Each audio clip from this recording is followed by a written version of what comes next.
Good evening and welcome to the news at 10.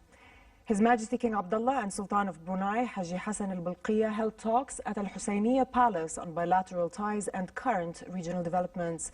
King Abdullah and the Sultan of Brunei stressed the need to expand economic trade, military and educational cooperation between the two countries. Talks between the two covered investment opportunities in Jordan's various sectors and the kingdom's geographical location as a gateway to African and European markets. The two leaders also discussed a number of regional issues and the need to intensify efforts to reach political solutions to the region's crises that would achieve security and stability to its people. Attending the meeting were His Royal Highness Crown Prince Al Hussein and Brunei's Prince Abdul Mateen bin Sultan Al Bolkiah, including a number of the two countries' high-ranking officials. On the sidelines of the Sultan's visit, Jordan and Brunei signed 3 memorandums of understanding in defense, tourism and infrastructure, in addition to an agreement on cooperation in customs.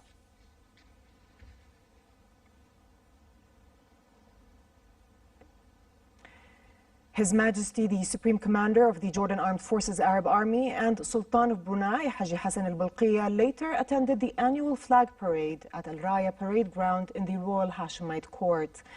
King Abdullah and Sultan Bolkiah presented the Great Arab Revolt flag to the 9th Prince Mohammed Mechanized Battalion.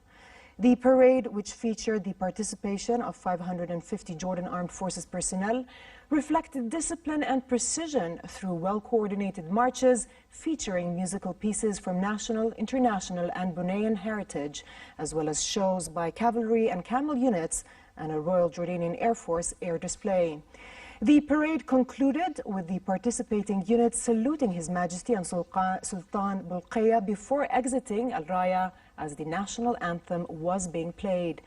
The parade is an annual national military spectacle inspired by a tradition that dates back to the establishment of the Emirate of Transjordan.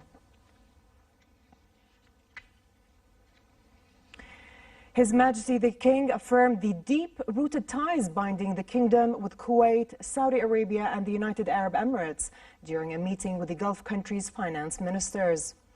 The King also expressed his appreciation to the 3 countries for their continued support to Jordan in facing economic burdens placed by regional crises. Saudi Finance Minister Mohammed al-Jad'an, Kuwaiti Finance Minister Naif al-Hajjar, UAE Minister of State for Financial Affairs Ubaid Hamid al-Tayr, and Managing Director of Kuwait Fund for Arab Economic Development Abdul Wahab al-Badr are in the kingdom to follow up on the outcome of the Mecca summit that was held in June to discuss ways to support the Jordanian economy. During that conference, the Gulf countries pledged $2.5 billion to the kingdom over 5 years to support deposits at the Central Bank of Jordan, provide guarantees to the World Bank to provide soft loans to the kingdom, and support the public budget to execute development projects. Minister of Planning and International Cooperation Mary Qawar and Saudi Finance Minister Mohammed al-Jad'an signed a $250 million Saudi grant agreement over 5 years to support the implementation of development projects and programs. They also signed a deposit agreement worth $333.3 million to support foreign currency reserves. Jordan and the United Arab Emirates also signed an MOU, including a UAE deposit in the Central Bank of Jordan, also worth $333.3 million. The MOU also includes a grant to support the Jordanian government's budget with a total value of $250 million over 5 years, provide a development loan for development projects worth $50 million, and provide guarantees to the World Bank of up to $200 million.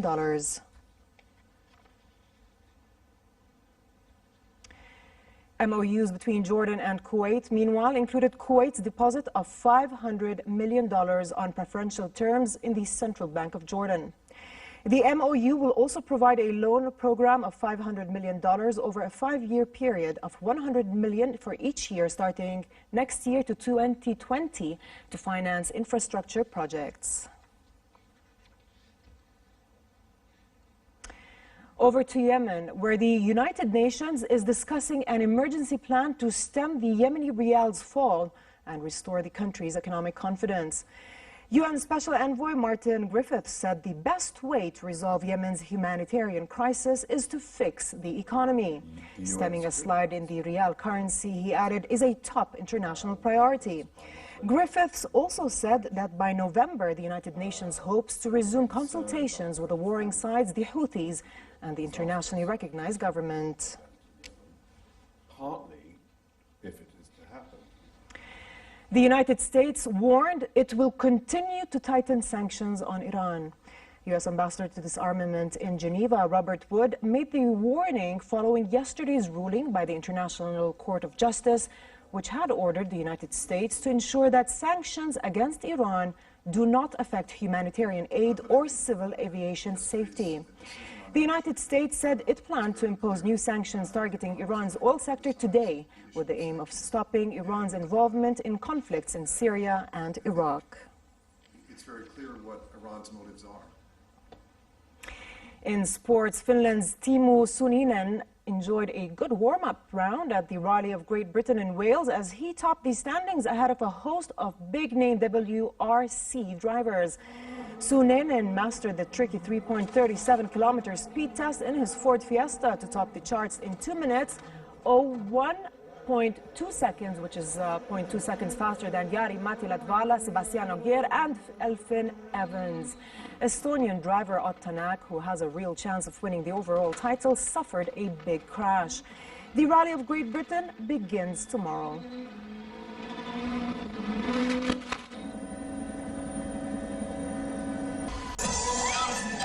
And with a look of apprehension, a blonde woman wobbled her way onto a lake in western Germany, a huge hollowed-out vegetable. Paddle held aloft, she's a contestant in the Kruelshover Lake's annual pumpkin race, held for the third time yesterday over a 35-meter course. Grown specially for the race, the pumpkins must weigh at least 250 kilograms, and to minimize the risk of capsizing, more for heavier participants.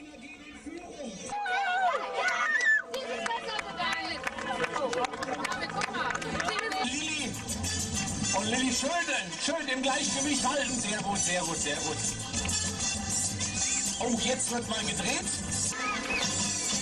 Oben an den Band muss angeschlagen werden und das war die Lilly. And finally, the weather outlook. Humidity is expected to rise tonight, while temperatures continue to decrease until tomorrow to their seasonal normal. The Jordan Valley, Dead Sea, and the Gulf of Aqaba will enjoy hot weather.